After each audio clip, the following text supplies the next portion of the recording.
everybody, welcome back to my habitat. I'm Andrew Beauchamp, and today we're going to be planting these two weird things. Let's get into it. We'll start with these. These are gladiolas, and I know we've already done these on the channel, but this is my last succession of gladiola bulbs. We're about halfway through the summer, would you say? And I still have time to plant one more succession. So coming down this step here, I want gladiolas right there. Now, I never really plant anything here, so it would be kind of nice to have something. So all I need to do is loosen up the soil, get rid of those weeds, and plant these guys in.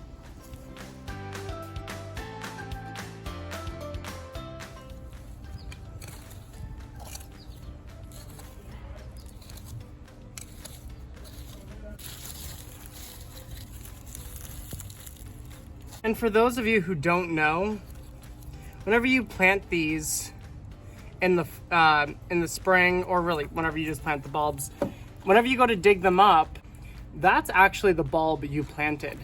And it actually shrivels up and then grows this whole new bulb throughout the growing season. And that is what you planted. So you can pop that right off because it is useless.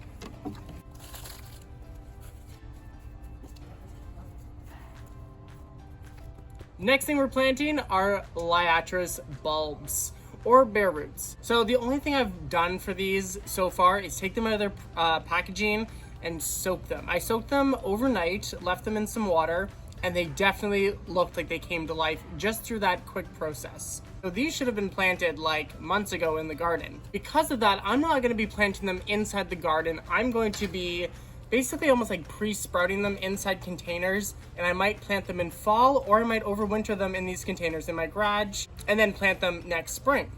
Another reason why I'm not planting them right now is because I currently have annuals where I kind of want to put them. So this is a great way, and especially with Liatris, because Liatris is a great perennial for pots. It gives me some time to have the plant, but yet not necessarily use it just yet. That makes sense? Mm-hmm. Makes sense? Good. So I have these little tiny 4-inch pots. I'm going to fill them with soil, and then each one of these pots is going to get just one of these roots inside, and they're going to stay there for the rest of the season.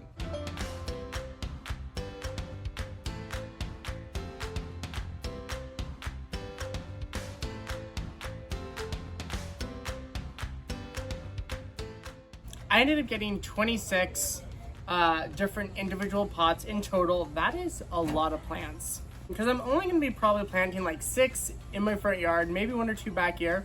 And then the rest, I think I might do like a row over in the vegetable garden, and then kind of use them like picking flowers, because I know they do really great as a picking flower.